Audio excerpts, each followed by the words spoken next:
Shinta Dhanuwardoyo. I'm actually a tech entrepreneur. I've been in the tech industry for 22 years now. So today I'll be sharing with you about starting your own startup. Is passion enough, or it's more than just following your passion? So let's start with the video.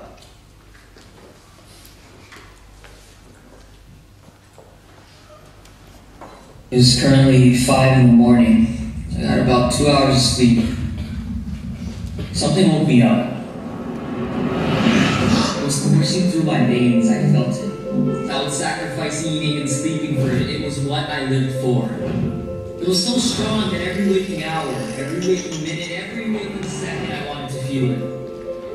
It was oxygen for my soul. It made my blood race. I longed for the warm embrace and chased the sun rising and sun falling. It was passion.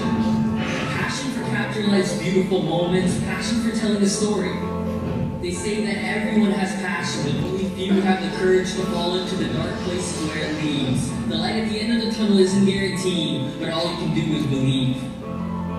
Believe that this passion that you have will turn into purpose, and that purpose will turn into greatness. Passion can move a person beyond themselves, beyond their darkest fears. Without passion, life is nothing. This is your world and no one can take your passion from you. It will make you unstoppable, insurmountable, unbreakable, until your last heartbeat, last footstep, until your last breath. Greatness lies within. This world is yours for the taking.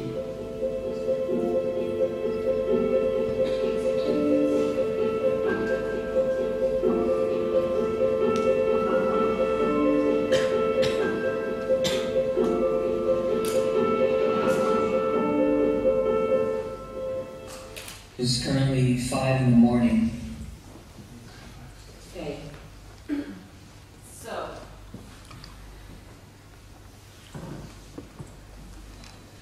all right.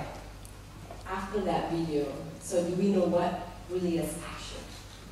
Well, according to Oprah, passion is energy.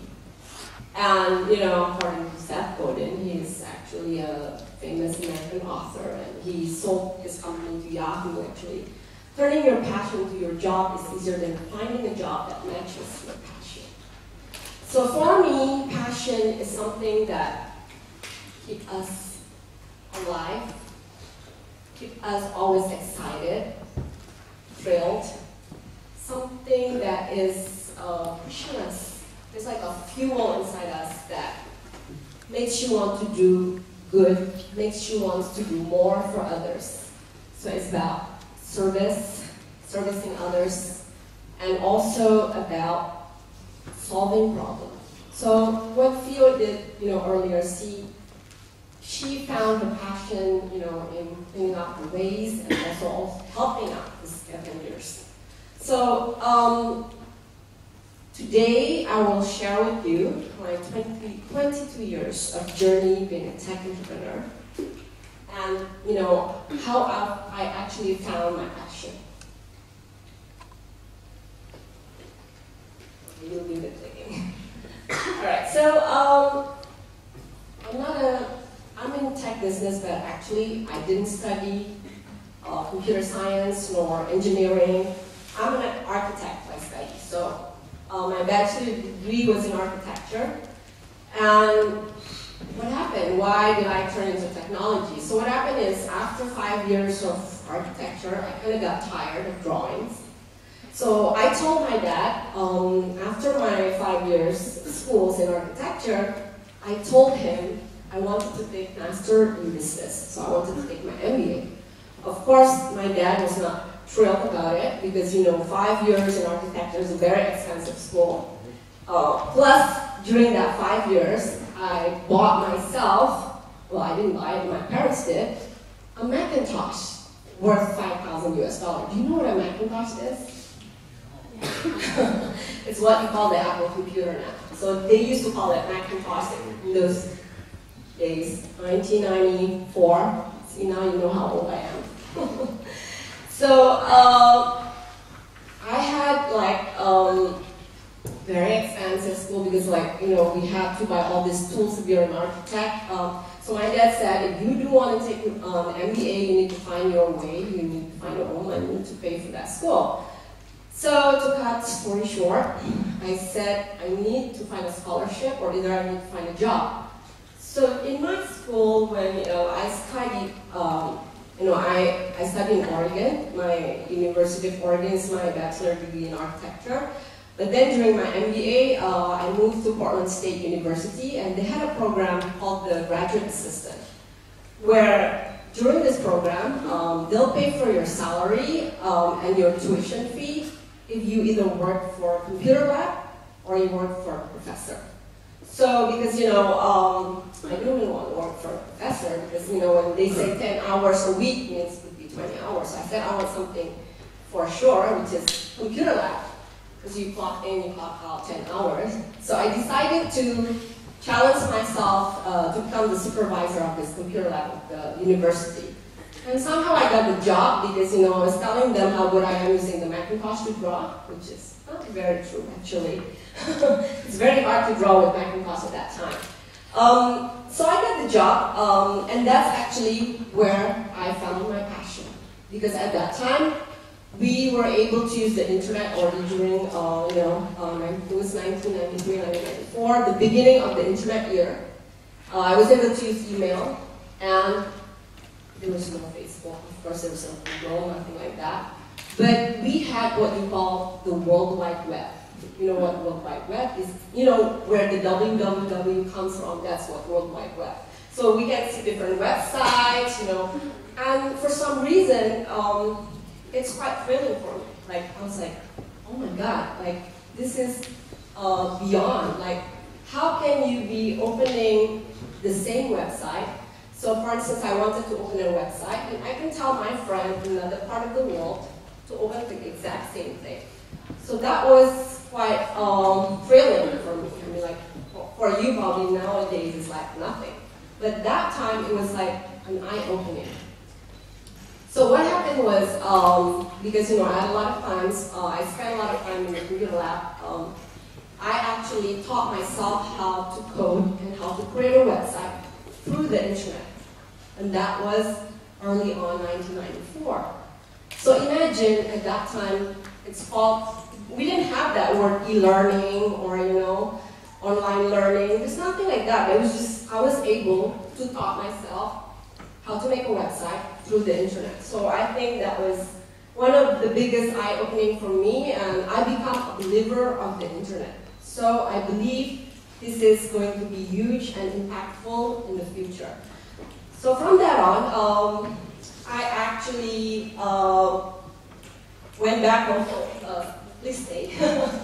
I went back home to Jakarta, and I worked for a while at a management consulting company for about 1.5 years. But I remember I always, every single day, go in front of my computer and start creating websites. So in 1996, I decided to start my first ever company called Bubu.com, which was at that time a web design company. So we didn't even call it an agency or whatever, we just call it a web design company, which is we create websites for companies. That was in 1996. Very early on, not everybody understands what internet is, let alone what is a website. So imagine the amount of work that I have to do to actually explain to people what I'm doing. And especially they will also ask me why the hell the company name is Bubu.com. By the way, that's my dog's name. I created that name is because it's easy to remember and it's very short. You know, nowadays you will not be able to get a 4-letter words domain only when you do it that early, and you can get that bubu.com. So it was not easy, very hard, but you know, I became a believer, and internet becomes my passion. So early 2000, there was what we call the dot-com boom in the US. So everybody created .com, more companies. So I decided to do the same here in Indonesia. I went crazy, and I created like, I think it was like more than 5 companies actually, but let me talk about a few of them. So I started a political online news called Corridor.com. I started an entertainment portal called Nasgor.com. I started a free email website called mailkita.com, which give free email to all the schools in Indonesia. So you can like have free email if you're in school, whether you're in high school or in university, using the domain name of the school. It sounded like very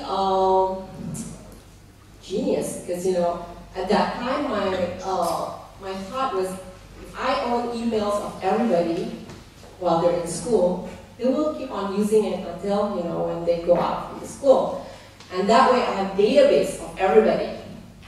But the reality is, nobody even owned a computer lab at that time in the school. So where do they even open the email? And this is the question of like, too early, are you on the right timing in doing all these things? And Corridor.com, Nasgor.com, they all rely on advertising. But not even everyone is using internet at that time. So of course, all this company died. But for me, this is actually an investment, because my failures or my mistakes are investments for the future. I learned a lot from my mistakes, and I believe that what makes me the person today. So let's go on. I didn't give up after I closed about 5 to 6 companies during around 2001 to 2004. Well, in 2008, I don't know if any of you heard of Plaza.com before, but Plaza.com is what is now Belanja.com. Do you know Belanja.com? Some of you may. Well, Belanja is a marketplace, just like Tokopedia, it's like Bukalapak, but it's owned by Telkom. So I started that together with Telkom. It was called Plaza.com at that time. Again, 2008, too early. I started a marketplace where the country is not ready, actually. They don't really transact online at that time. But I was able to bring in eBay to actually invest to the company. So now Belanja.com is invested by eBay. All right. Well, at least it's still alive until today. 2011, again, I'm too early, but I guess I see things earlier than anyone. But I was telling myself, how do I invest in companies instead of isolate companies? So I started one of the early venture capital that invests in tech startups in Indonesia. It's called Nusantara Ventures, where we invest in startups. At that time, there was probably only a few numbers of startups, where now there's probably thousands. But at that time, we probably only can see about 10 to 20 startups to invest, and then not everyone is good for investment. But I don't know if you've heard of a company called malesbanget.com. Okay, it's actually males banget, not males banget. Because males is like, the site started only for males actually, but then everybody started reading it, not only males, so we decided to call it malesbanget.com. So that was our first investment in Nusantara Venture. Okay, so after that, after doing the venture capital for 2 years, I decided to do another thing. It's like this. So this is when I was telling myself, what's next for me? After creating so many companies, I was thinking, how do I become a change agent where I can support the ecosystem of the startups in Indonesia? So I decided to become what you call the angel investors to the tech startups in Indonesia. So what's the difference between angel investor, venture capital? Angel investor is when you actually invest with your own money. Venture capital is when you invest using other people's money. So, for instance, because I believe a lot of the startups in Indonesia are just very nascent. They're just started, so they need what you call the angel investor or the seed investor. And this is the first round of investment usually. And let me give you an example. I invested in a company called Together. Together is a sports booking app, and I'm doing it together with Eric Kohir, which just happened to be the head committee of Asian Games right now, and he's the CEO of Inter Milan, so he owns Inter Milan. So we invest together in this company called Together. Actually, the CEO and co-founder is here. Faustan, you want to stand up for a bit? So here, Faustan, he's, how old are you now? 24, 25? 24. Oh, 24. They just turned 24 actually a couple of days ago. And so this is the company we invest. So if you want to book places to do sports, yoga, Muay Thai, or any other sports, you can actually use this app Together. And what I do here is I mentor as well. So it's not necessarily only helping him in terms of funding, but I mentor him, I help him in terms of opening network and all that. Because we believe that, you know, having the help of, you know, a mentor can help grow your company even faster. All right, next. All right, to furthermore actually help to all my initiatives towards startups in Indonesia, I decided to start a nonprofit organization in Silicon Valley together with 3 of my friends who are over at Silicon Valley. It's called the Silicon Valley Asia Technology Alliance. So what we do with this nonprofit organization is actually every year we bring startups from Indonesia to Silicon Valley for about a week, 5 to 6 days actually. And during that 5 to 6 days, I would open my network to all the startups that I'm bringing from Indonesia. And you know what we do? We would visit Facebook office and meet with the vice president, or we would go to Apple office and meet with the head of developer of Apple, or we would go, for instance here, we actually had lunch with all the Indonesians that work in Google. So those are the things that I'm supporting the startup because I believe networking is really important for the startups. You know, one of the most important components of being an entrepreneur is having a great network. So this is part of the initiative that I do to help and support the startup ecosystem in Indonesia. All right.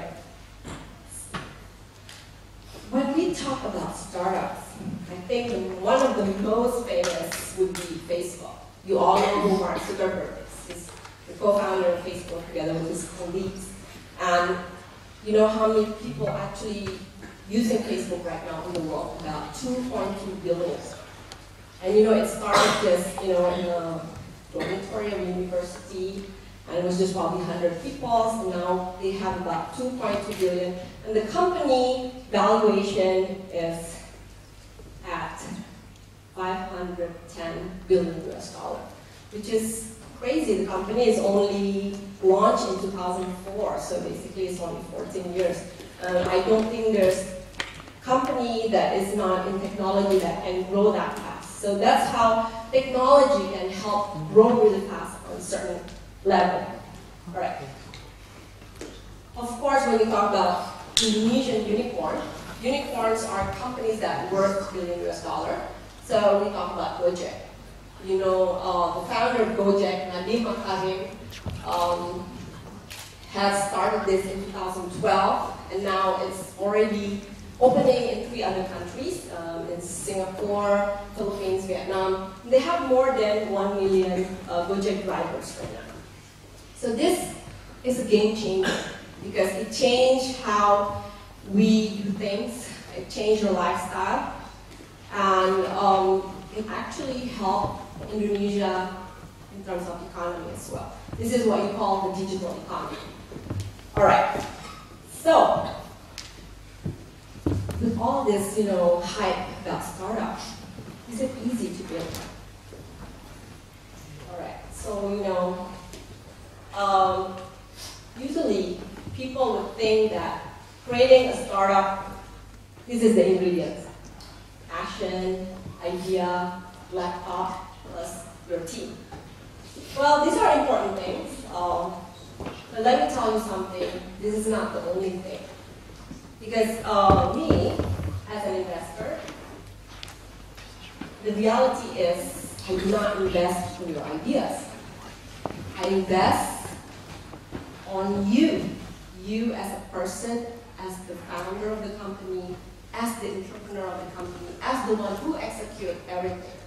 So the breakdown is, you want to have a good startup beside all those ingredients in the one we talked before. You need a very good business plan.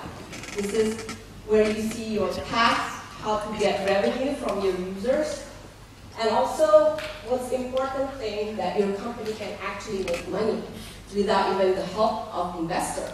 So creating a company is not about getting investor money. It's about making sure what you're doing is viable and actually can make you money.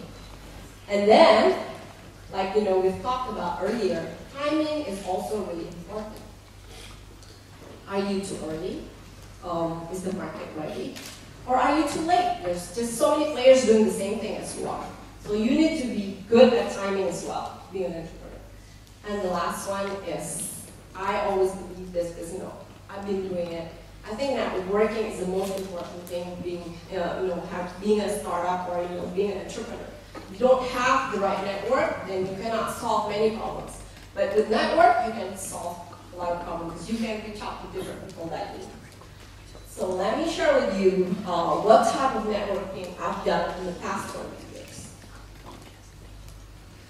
So I've met almost all the top level people in the big giant companies, the tech world in Silicon Valley.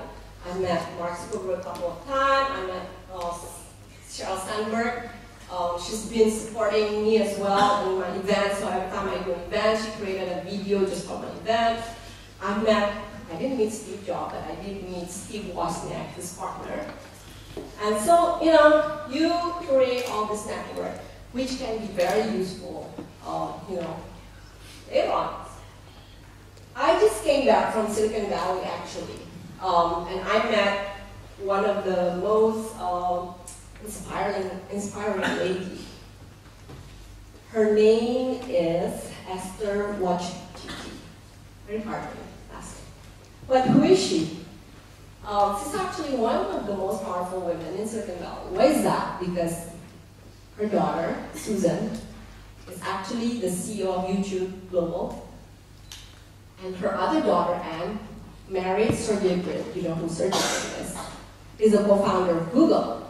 And people know her that Google actually was founded in her garage because she rented her home to Google in the first place. What's inspiring about her is she created a new way of, she's an education specialist. So she has this program called the Moonshot Education, where the students actually learn based on their passion. So I'm not going to tell you, take math, take physics, take chemistry, but what is your passion? So she created this Moonshot Education, where I got a chance to visit the school. It was at the Palo Alto High, which is in Silicon Valley. And what's really interesting is that she talks about freedom. Freedom in following your passion, so you can do good, so you can do great, because you're in love with what you're doing. So this is something that, I might want to bring together with her here to Indonesia. So, the lesson here from all, my journey in 22 years, startups are not easy. You have to not only have passion, but you have to have tenacity. You don't give up easily. And you have to be a risk taker, because you don't take risks, you're not going to go anywhere. And you don't give up, because when you fail, doesn't mean that's the end of your life, because that's actually how you're going to make yourself a better entrepreneur. So, to close this, actually I have to move, sorry. This is the last initiative that I'm doing right now. Not the last, but the latest, which is I started a radio talk show. It's called Startup Hours, every Friday at Power FM 87.2. Well, the host is Nasir, the guy on the right. And we interview different startup founders. So these are some of the founders that we've interviewed. We interviewed the founders together.com, and this is where actually startup can learn from each other. So we interview them. What's the hot topic for startup today, and how do you run your company? Why did you start an idea? So all those things are being discussed within this radio talk show. Right. So this is actually my last slide. I wanted to share with everybody that passion is really important, but for me, passion without execution is nothing. If it's just passion and ideas, it's nothing for me. I've got tons and zillions of ideas as well, but you need to execute it. So I would say ideas without execution is just a hobby. You know why? Because it's a hobby of daydreaming. Just daydream, and you're not going to go anywhere. So don't forget to execute it and materialize what is in your head and execute it well. And you make sure you serve this with significance. All right, thank you so much, and may the power of passion